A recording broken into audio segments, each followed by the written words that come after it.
You happen to represent Sushant Singh Rajput's case. मेरे हिसाब से मर्डर तो बिल्कुल था ही, सुसाइड का केस बिल्कुल भी नहीं था। सर, आपने शाहरुख खान के बेटे आर्यन खान के केस में एक स्टेटमेंट दिया था. जिस दिन आर्यन अरेस्ट हुआ उस दिन शाहरुख से मेरी बात हुई। A lot of students, a lot of advocates must be all eyes to this interview. कितना भी इंपॉर्टेंट क्लाइंट हो, आप क्लाइंट के पास नहीं जाए, क्लाइंट आपके पास आएगा। आप किसी पॉलिटिकल पार्टी को सपोर्ट करते हैं या... मेरे को हर पॉलिटिकल पार्टी से ऑफर है, राज्यसभा सीट का भी ऑफर मेरे को आया। अब आते हैं सबसे ही ज्यादा कंट्रोवर्शियल टॉपिक पे. As a lawyer myself, I always believe that you should start small and network as much as possible. But our guest today challenged this notion of mine and उन्होंने मेरा पूरा का पूरा perspective ही rewire कर दिया. So our guest today is senior advocate Mr. Vikas Singh, who is an esteemed lawyer and responsible for the case of Sushant Singh Rajput. आज हम इस पॉडकास्ट में बात करेंगे सुशांत सिंह राजपूत के केस में एग्जैक्टली हो क्या रहा है, सीबीआई केस को डिले क्यों कर रही है, और साथ ही साथ ऐसी बहुत सारी इंटरेस्टिंग बातें with the man himself. So sit back and enjoy the show.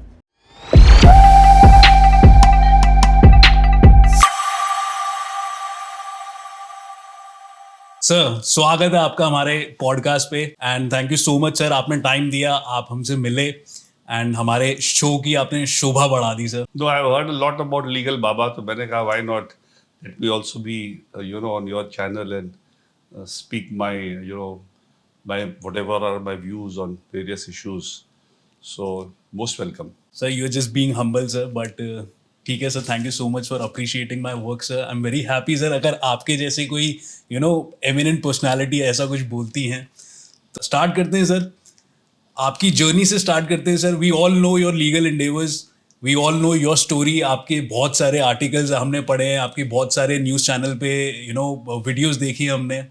But sir, there is कुछ ऐसी चीज़ आप जो जनता को बताना चाहते हो आपके स्ट्रगल के बारे में, कि वहाँ से आप यहाँ तक कैसे पहुँचे. Anything you want to say जो हमें नहीं पता sir. So I'm a first generation lawyer. So there was nobody in my family. दूर दराज से कोई भी नहीं था वकील. I had a friend whose father was a judge. So we used to play tennis together, and that was when I was age 10. So my exposure to the legal fraternity was through this friend of mine. So at some stage, I also felt that probably this could be a profession. But when I was studying law, a lot of people don't know this, I was in the first year and I got into this job, Steel Authority. So I didn't want to join, but my father said कि 2 साल law के और बड़े हैं, and you can do both together, take leave, etc., and complete your course and do that also. So I joined the Steel Authority. It so happened that I worked for 9 years in Steel Authority. Okay. And I was marketing steel, so I was not in the legal side of Steel Authority. 1990, I finally resigned from Steel Authority. So after 9 years in Steel Authority, and then started from scratch in the Supreme Court. And of course, God was very kind. A lot of hard work. People see more people know my successful side, which is what I am today. Yes. But very few people know my struggling days when I literally no work and I had to make my mark. And it all started with doing a lot of free work, a lot of pro bono work, a lot of advising, a lot of drafting for people, appearing for people. I had a wonderful guru in the sense of Mr. L.R. Singh. Because of my hard work, when he saw me, because I took leave and came for 6 months and just to familiarize myself with this profession. So in those 6 months, the kind of work that I put in, he had so much of confidence in me that when I resigned in June of 1990 and I came to Supreme Court when the vacations were to start, I said, sir, मैंने resign तो कर दिया, but school में मैं elocution में मेरे पैर कांपते थे. I don't know whether I'll be able to argue in Supreme Court. And my first day in Supreme Court, this is my first day in Supreme Court after getting और ये सब कब की बात कर रहे हैं आप? 1990. Okay. The reopening day of Supreme Court, first day of Supreme Court of my career, he gave me 3 cases to argue in Supreme Court. Okay. So my stage fright was, taken away by a very, I would say, a very harsh way of putting me in front of the judges on day one. Now, this kind of a start, I don't think anybody in the profession can claim to have had. कि पहला दिन अपने legal career का पहला दिन में 3 cases में supreme court बहस कर रहा हूँ. After that, it was again a lot of hard work. पैसा तो बहुत दिन बाद आना शुरू हुआ. I had hardly any money. I remember I used to go to Tirupati. Tirupati Balaji से ही मेरे को मिला था इंस्पिरेशन डिजाइन करने का. फाइनली 89 के अक्टूबर में मैं गया था, वहाँ इंस्पिरेशन मिला. नवंबर से मैं आ गया यहाँ छुट्टी लेकर के. जून में मैंने रिजाइन किया. जुलाई से फिर ये 3 केसेस का मेरा स्टार्ट हुआ. तो जो प्रोफेशन में स्टार्ट करने के बाद I remember for 2 years I didn't have money to pay my insurance premium. मेरे फादर से लेना पड़ा my life insurance premiums. I also used to go to Tirupati. I used to go in 3-tier with my 2 sons. I had 2 sons by then. Okay. 3-tier में हम लोग जाते थे. दिल्ली से चेन्नई 36 hours जर्नी, फिर वहां से बस से तिरुपति. ये सब किसी ने नहीं देखा है. नहीं देखा. People see the successful side of Vikas Singh, but that successful side is all backed up on that by that hard work that I put in those days. I remember that there were instances where my guru, Mr. L.R. Singh, used to say that you have to, maintain certain professional standards. And some of those very exacting standards were that कितना भी important client हो, आप client के पास नहीं जाएंगे. Client आपके पास आएगा. And because of that standard, many times I've lost a lot of cases. I could have got many more cases, but he was very firm. He said, no, you will not go. In fact, he used to represent the Medical Council of India. They wanted a retainer. So he nominated somebody else and not me. I felt a little sad that I am working so much for him and he didn't nominate my name. But then I realized that that job entailed going to the Medical Council of India. And he had already told me that I am not to go to any client. So that is why he never even thought of nominating my name for that job.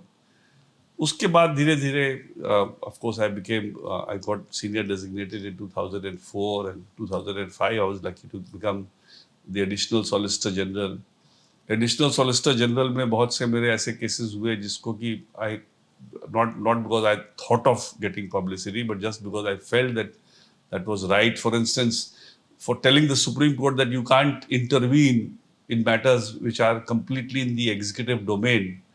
I remember Justice Sabharwal, Chief Justice of India, telling me, so many attorney generals have come and solicitor generals have come. Nobody has told us that we can't do this, and you are telling me that we can't do this. I said, you can't do this. Because this is something which is it was a question of composition of the Forest Advisory Committee. And they had given 3 names कि इनको आप notify कर दो. हमने कहा नहीं करेंगे. So I ultimately stood my stand and I said, you look at the judgments of the Supreme Court itself, that separation of power is a very important principle which has been spelled out in so many judgments. So then he realized that he's on, weak wicket, and ultimately we did appoint our people, government did appoint its own people. So, it was, I never realized that this fight that I will take with the judges will result in the front page of Times of India with my photograph and my son driving my car and I'm sitting in front of him with my car ke saath photo and all that front page. So all that, got me the right, I would say, people felt that at least he can speak out his mind. He can at least, stand up to the judges. Very few people today stand up to the judges. And I was not briefed because lawyers wanted to brief me. I was briefed initially because clients insisted that they want me in their matters. And that's how slowly I could, become. I remember when I was ASG, a Supreme Court judge told me कि तुम government के लिए तो लड़ रहे हो, लेकिन कल को जब तुम हटोगे तो तुम्हारी प्रैक्टिस बैठा देंगे. जजेस का बड़ा भारी एक तरह का यूनियन है. मैंने कहा जब जज ने मेरी प्रैक्टिस बनाई नहीं तो बैठा क्या देगा. एंड वही हुआ आज के दिन में. Touchwood I was SG only for 3 years. 2008 I finished my tenure and God has been again very kind to me, I would say. My sons are also they have also got their independent practice. My elder one has about 40 juniors under him. Younger one is about 12 juniors under them. So touchwood, they are also, and they have never worked with me. I never encouraged them to work with me. They have worked on their own because I also instilled the same values in them. Yes. that you have to feel the pain of the client.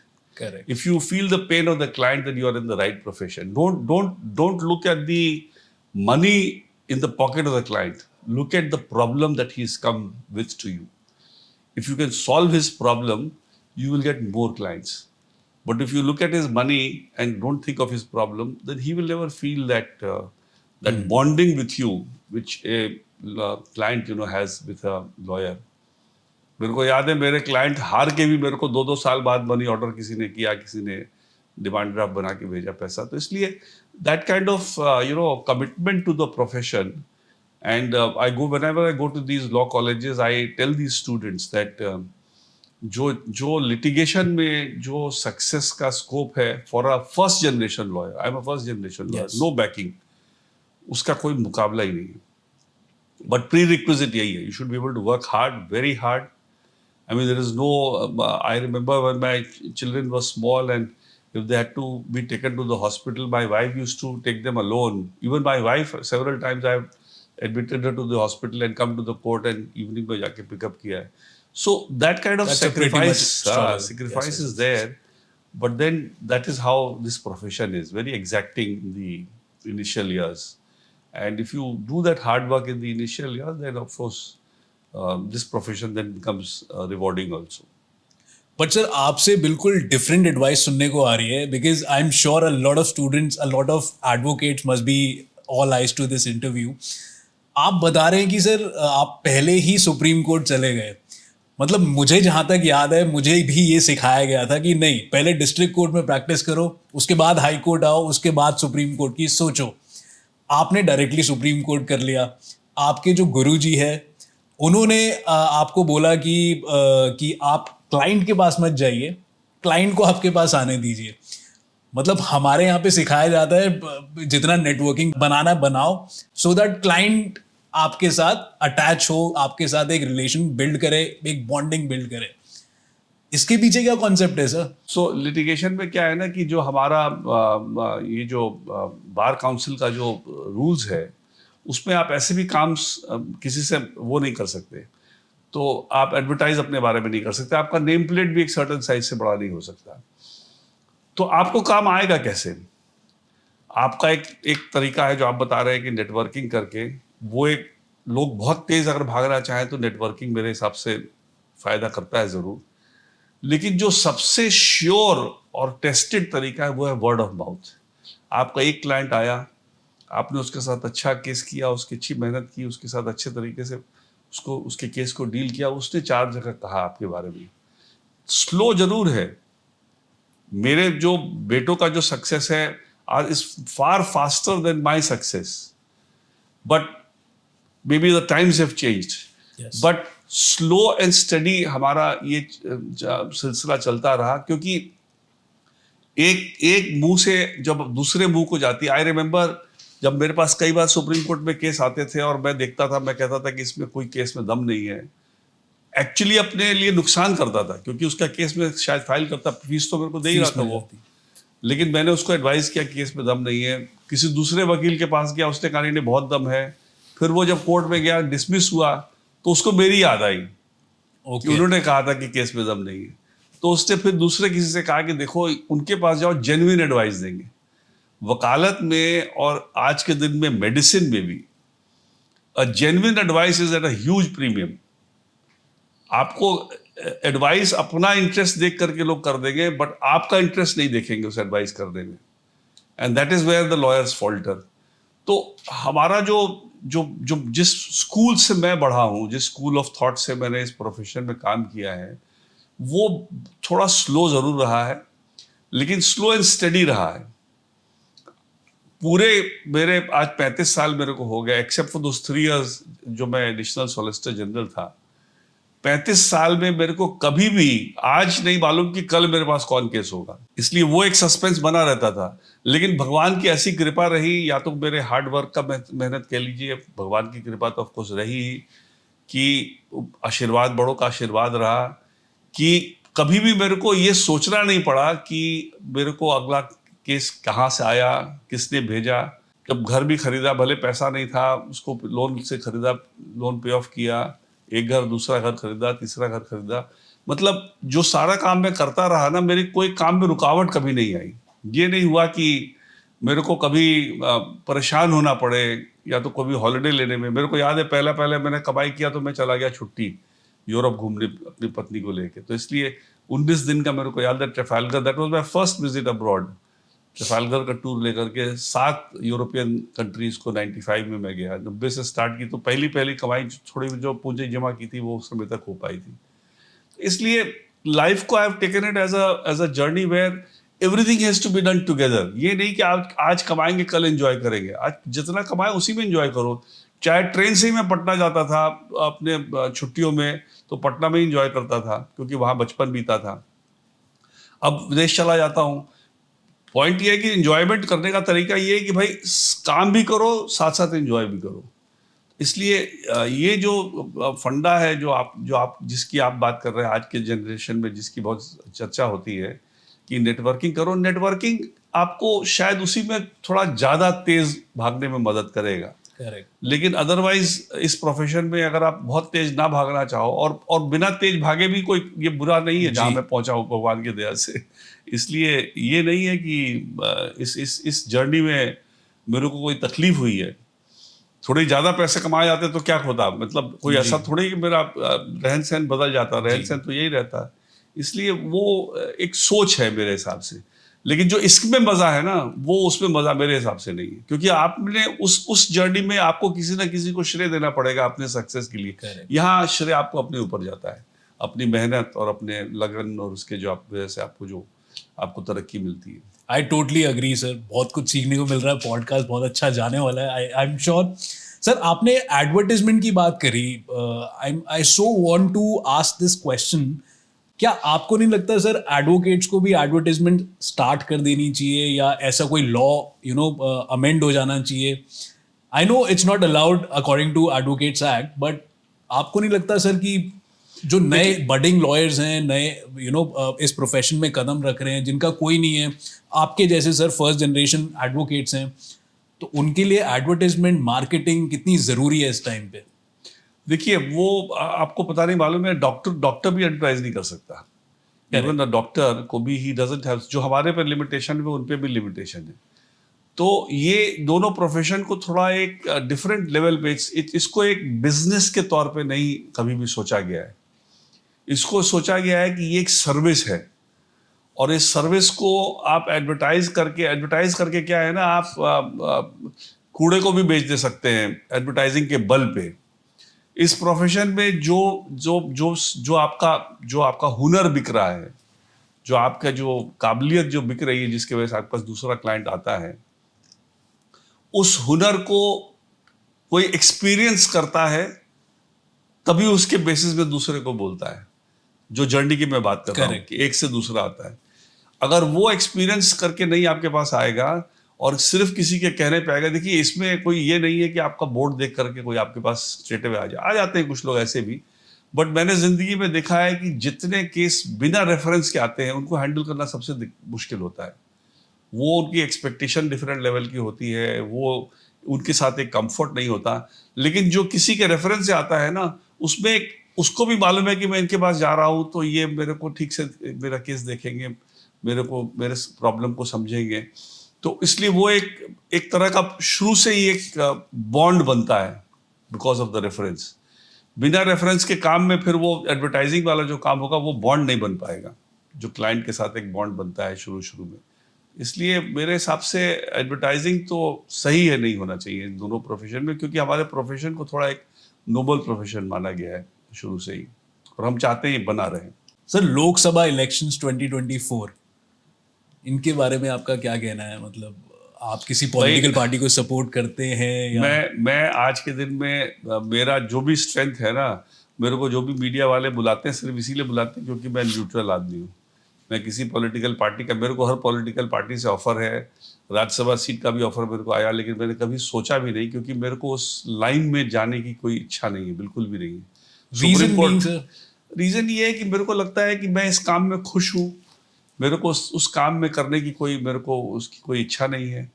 और वो different एक दिन मेरे को याद है, एक मंत्री मेरे दोस्त हैं, उनके साथ मैंने एक दिन टूर किया उनके साथ। सिर्फ वो साथ साथ जाते थे तो भाषण देते थे, मेरे को भी स्टेज में बोलते थे, मैं भी भाषण देता था। उस दिन के एक दिन उनके साथ बिताने के बाद मैंने रियलाइज किया कि ये मैं बरस का नहीं है। कोई आपके पास अपना कोई टाइम नहीं है। एक से दूसरे अगर आप सक्सेसफुल नेता हैं या मंत्री हैं तो आपका समझिए कोई आपका पर्सनल लाइफ तो जीरो है बिल्कुल। आपको तो बिल्कुल बस अगर आप कमिटेड है तो, अगर आप नहीं कमिटेड है फिर तो हर जगह ही आप वो। इसलिए मेरे मेरे स्वभाव, मेरे पर्सनैलिटी से या मेरे नेचर से या मेरी जो क्या कहा जाए अपने बारे में अपेक्षा है, जो मेरे एम्बिशन है उसमें फिट नहीं करता। इसलिए सर बिल्कुल पॉलिटिकली करेक्ट आंसर्स दे रहे हैं सर आप। पता नहीं क्योंकि कुछ छुपाने की जरूरत नहीं सर, बोल दीजिए ना। जो बात सही है वो सही बोल रहा हूँ मैं, छुपा कुछ भी नहीं रहा। सर आपने शाहरुख खान के बेटे आर्यन खान के केस में एक स्टेटमेंट दिया था कि आर्यन खान को 4 दिन की कस्टडी में रखा गया है without getting any substantial recovery. तो this is not these people are not following law. तो इसके बारे में क्या कहना है आपका? देखिए अब तो मैं बोल सकता हूँ इस बात को, अभी तक मैंने नहीं बोला था। जिस दिन आर्यन अरेस्ट हुआ उस दिन शाहरुख से मेरी बात हुई इस अरेस्ट को लेकर के, काफी लंबी बात हुई। शाहरुख खान जी से आपकी बात डायरेक्ट? ओके। क्योंकि शाहरुख खान से हमारे फैमिली टर्म्स हैं। उनकी mother in law Savita ji, हम लोग के साथ, हम लोग का फैमिली एक जैसा ही, हम लोग छुट्टियां भी साथ करते हैं, घूमते फिरते भी साथ हैं। उनके वजह से शाहरुख से भी मुलाकात रेगुलर होती रहती है। तो शाहरुख ने चूंकि मेरे को एक फैमिली फ्रेंड के नाते मेरे से फोन किया, मेरी एडवाइस ली। मैंने उस समय उनको कहा था शाहरुख को कि आपके बेटे को अगर कस्टडी में एक दिन भी लेता है तो आप कल हाई कोर्ट चले जाना, आप ट्रायल कोर्ट में मत जाना, क्योंकि मेरे हिसाब से ये बिल्कुल इलीगल है। क्योंकि आपके बेटे के पास कोई पोजीशन, देखिए नारकोटिक्स का जो सारा कानून है ना वो पोजीशन बेस्ड है। जितनी क्वांटिटी उतनी सजा, ऑब्वियसली जीरो क्वांटिटी तो नो सजा।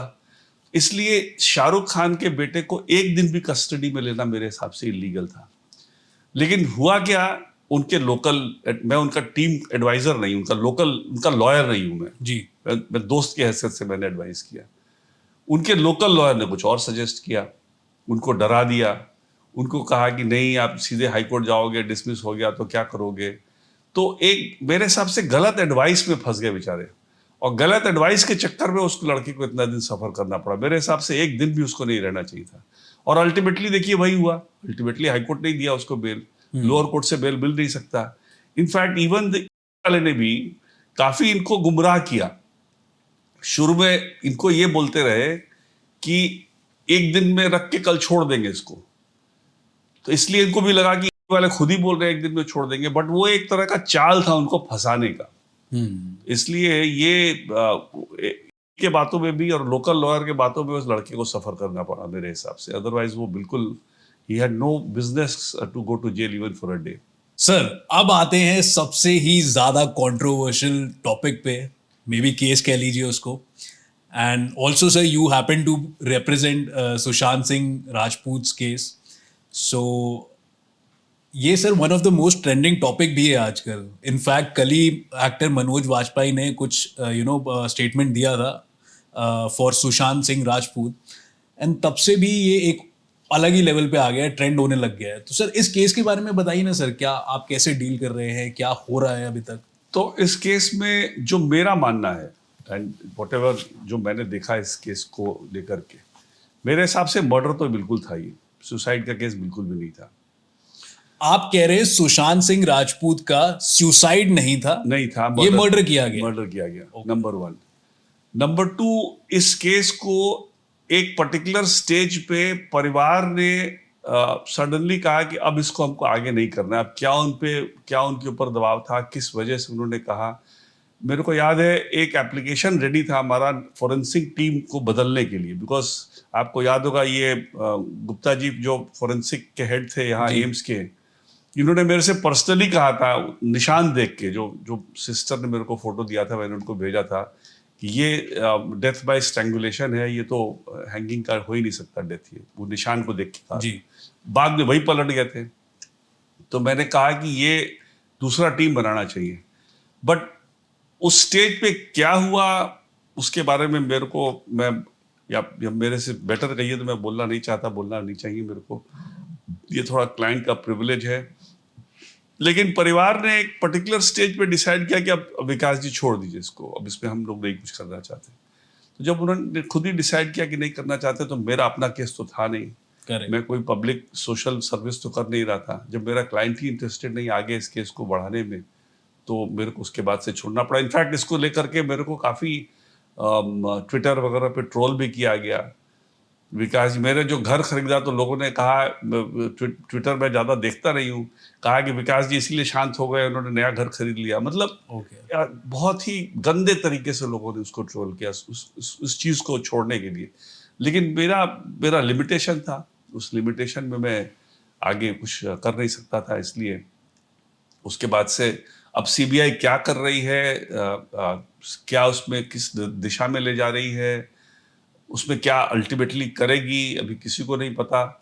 और चूंकि परिवार ने भी अब छोड़ दिया है, तो इसलिए अब थोड़ा सा वो उनके भरोसे है, जो सीबीआई चाहे वो करे। बट सर, आप बोल रहे हो सीबीआई इस केस को एक स्लो डेथ बना रही है, ये भी आपका स्टेटमेंट है sir, if I am not wrong sir. इसका क्या मतलब है सर? मतलब हमारे देश में कोई जस्टिस की उम्मीद ही नहीं कर सकता? नहीं, आई डोंट नो। अगेन देखिए, अब ऐसी आप बातें मेरे से पूछ रहे हैं जिसके बारे में मेरा थोड़ा सा ज़्यादा बोलना शायद ठीक नहीं हो। सीबीआई को अगर ये लगता है कि सुसाइड है, तो सुसाइड करके क्लोज कर दे इस केस को। अगर मर्डर है तो मर्डर पे आगे ले जाएं। ये बीच पे लटका कर रखने का क्या मतलब है? शायद इसलिए लटका कर रखा हुआ है कि सुशांत सिंह की फॉलोइंग आज भी बहुत है।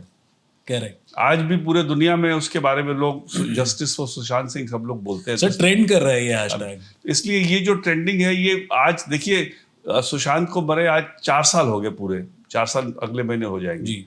तो 4 साल के बाद भी जो साधनी को लेकर लोग ट्रेंड कर रहा है और लोग उसके बारे में जानना चाहते हैं, तो इसलिए सीबीआई सडनली क्लोजर डालेगा तो थोड़ा उसको भी शायद पब्लिक का फेस करना पड़े। इसलिए क्या बात है, क्यों इस तरह से केस को लंबा किया जा रहा है, ये तो उसके बारे में कमेंट करना मेरे लिए ठीक नहीं हुआ सर। बट आप इस केस से इतना जुड़े हुए हैं, एंड कोई तो पॉलिटिकल प्रेशर होगा, कुछ तो होगा सर, कुछ तो बताइए सर। आप किससे डरते हैं सर? प्लीज बताइए ना सर। नहीं, मैं डरता किसी से नहीं हूँ, आपको मैं बताऊं, मेरा डरता किसी से नहीं हूँ। बट लेकिन जो चीज मेरे को मालूम नहीं, मैं क्या बताऊं, मैं अब गेस तो नहीं करूंगा ना आपसे। आपके बट सर, फॉर इंस्टेंस एक गेस ही मार दीजिए सर, कोई पॉलिटिकल प्रेशर होगा, क्या हो सकता है? Because you've done a lot of cases like this sir. इसमें मेरा I can't say who would be involved in this. कोई assumption सर? नहीं, assumption मैं कैसे करूंगा सर? मेरा कोई हवा में तीर तो नहीं चलाती, आप लोग का काम है, हमारा काम तो नहीं। हम एविडेंस बेस्ड ही हम बात कर सकते हैं। सर, एक्ट्रेस रिया चक्रवर्ती का क्या रोल था? मतलब काफी न्यूज चैनल्स में हमने सुना मतलब आप ही बता सकते हैं सर कि उनका मेन रोल था क्या, मतलब एग्जैक्टली? रिया का जो रोल था वो I don't think she would be, murder में उसका हाथ रहा होगा, लेकिन उसका कहीं ना कहीं उसका डायरेक्ट हाथ ना भी रहा हो, लेकिन इनडायरेक्टली शायद उसका कुछ ना कुछ रोल रहा होगा।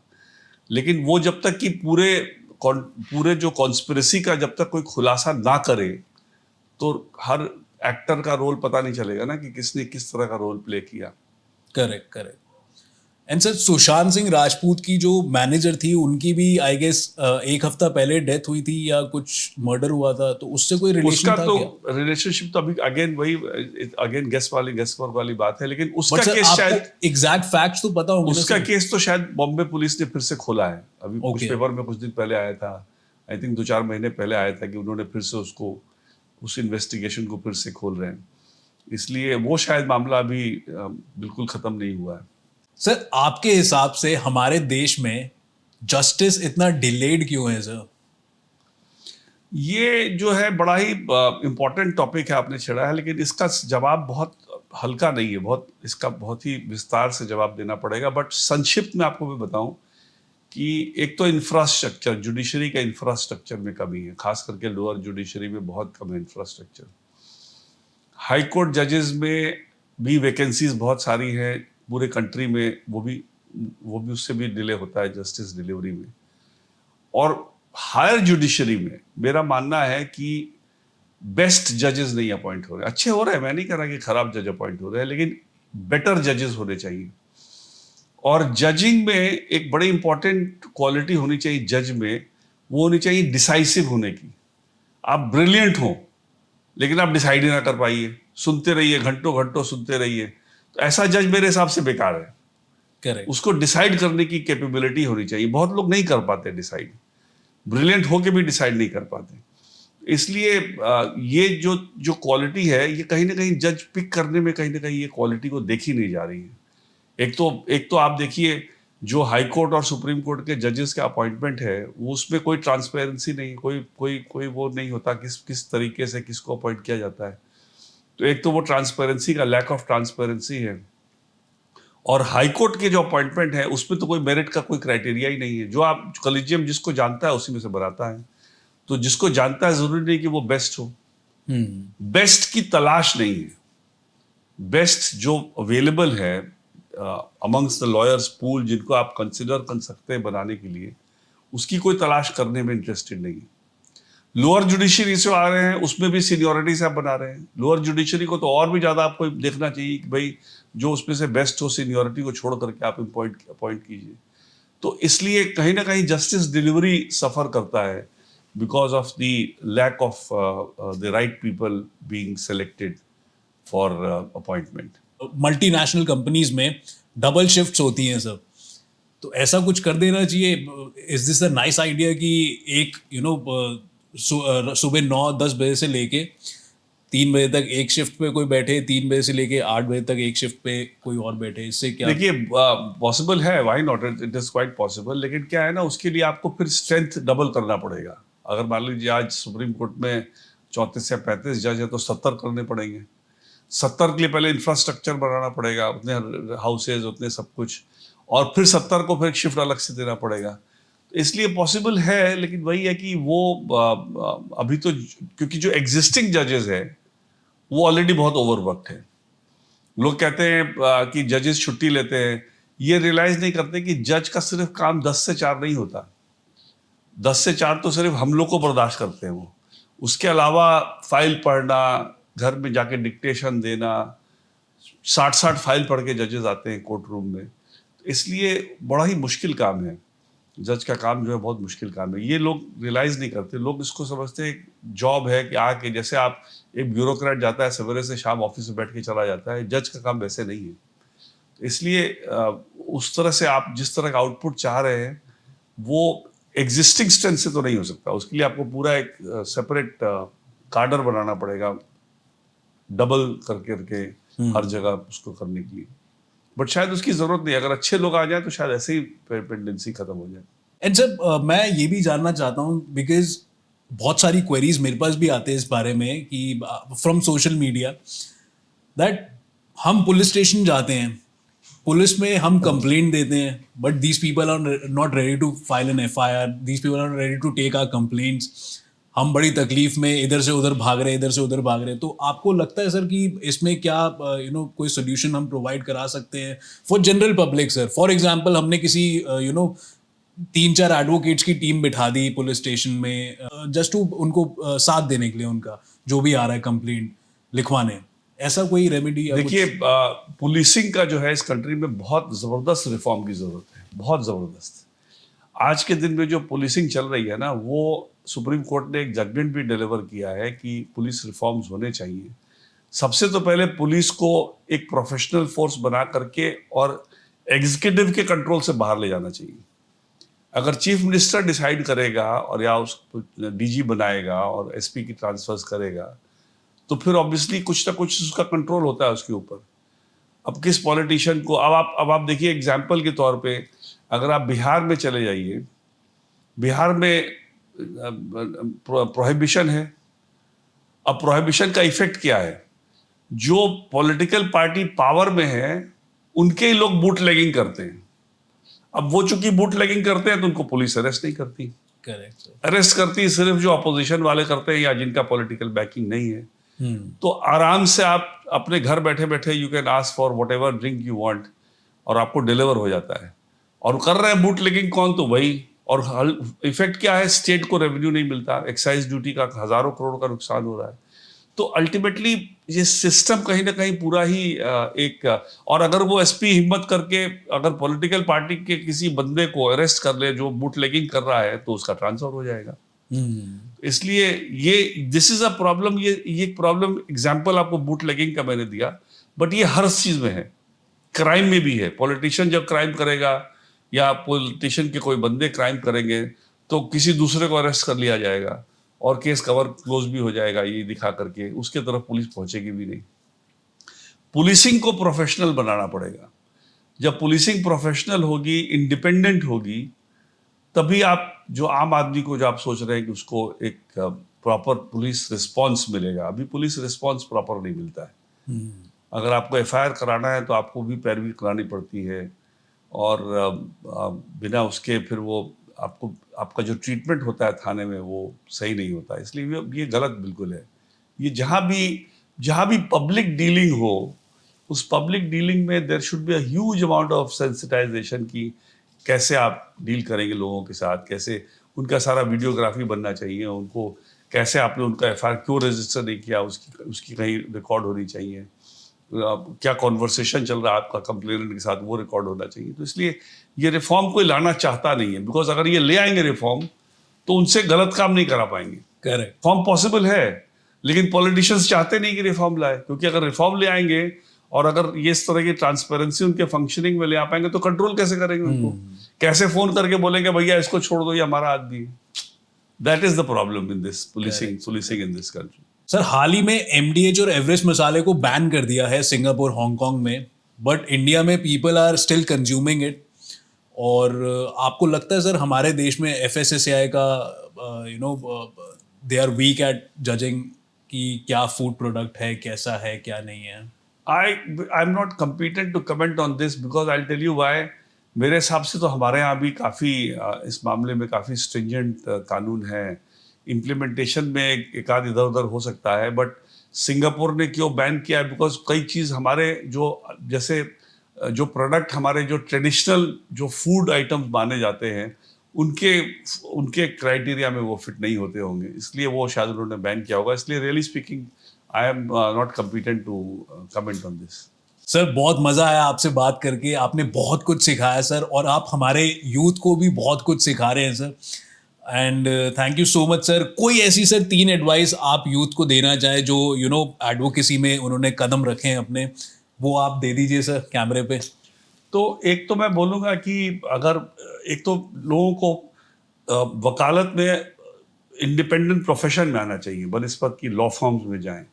लॉ फर्म में शुरू में सैलरी ज़्यादा मिलती है, लेकिन आपका काम किसी दूसरे की कमाई करा रहा है, आपने काम को अपनी कमाई में क्यों ना इस्तेमाल करें? तो इसलिए ज़्यादा ट्रेंड अच्छे बच्चों का लिटिगेशन में आना चाहिए, नंबर 1। नंबर 2, एक क्वेश्चन आपके टाइम आपने मेरे से कहा कि आप स्ट्रेट अवे सुप्रीम कोर्ट में आ गए। मेरे से अभी यूनिवर्सिटी में गया था मैं चीफ गेस्ट बन के वहाँ देहरादून, ये एक लड़के ने ये सवाल पूछा था। मैंने कहा सुप्रीम कोर्ट में डायरेक्ट आने का जो चैलेंज है वो ये है कि सुप्रीम कोर्ट में इतने डाइवर्स सब्जेक्ट्स पे काम करना पड़ता है कि आपको एक नए सब्जेक्ट पे अगर काम मिल गया या आपको एक केस की तैयारी करनी है तो रातों रात आपको उसमें थीसिस बनानी पड़ेगी। समझिए कि आप पीएचडी की थीसिस उस सब्जेक्ट में बना रहे हैं। अगर आप वो कैपेबिलिटी रखते हैं और वो अगर आप मेहनत करने को तैयार है तो बड़े कोर्ट में जाइए, अदरवाइज छोटे कोर्ट में ही रहिए। और लास्ट में मैं कहना चाहूँगा कि जब भी आप किसी क्लाइंट से मिले तो क्लाइंट के पॉकेट की तरफ ना देखें, उसके प्रॉब्लम की तरफ देखें।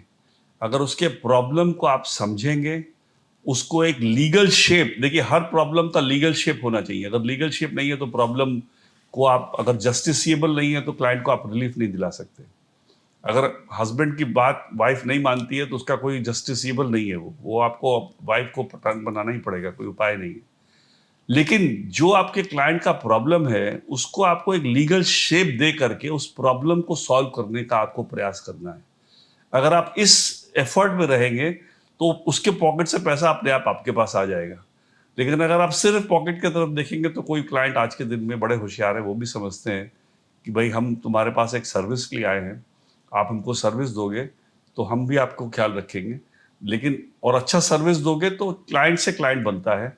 सो ये जो इन्होंने मेरे से शुरू में पूछा नेटवर्किंग ठीक है, अगर आप बहुत तेज तोड़ा लेना चाहते हैं तो ठीक है, लेकिन मेरे हिसाब से नेटवर्किंग से ज़्यादा इंपॉर्टेंट है कि आप मेहनत करें और आपकी मेहनत की लोग चर्चा करें। मैं आपको ये बता सकता हूँ कि अच्छे जूनियर वकील, बहुत मेहनत करने वाले, जो अपना एक केस में दिल पूरा लगाते हैं, ऐसे वकील हम सोचे भी तो बहुत कम दिमाग में आते हैं। इसलिए ऐसे वकील अगर जो आते हैं उनको सक्सेस इस प्रोफेशन में जरूर मिलता है। Thank you.